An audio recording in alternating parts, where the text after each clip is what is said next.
చూపిస్తారా? అంటే మీరు ప్రాజెక్టు లేదా క్రాఫ్ట్ ఆసక్తి చూపిస్తారా?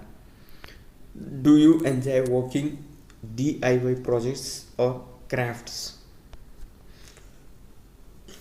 Come to the next question.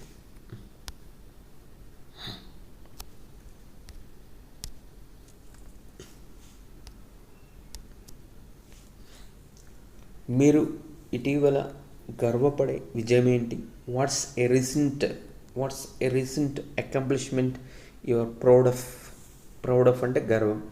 మీకు ఇష్టమైన వంటకం ఏంటి? What's your favourite type of cuisine అంటే వంటకం. మీరు ఎక్కువ రాత్రులు ఇష్టపడతారా? అంటే ఉదయమా లేదా రాత్రి ఇష్టపడతారా? Do you like day or night? This question. Do you prefer morning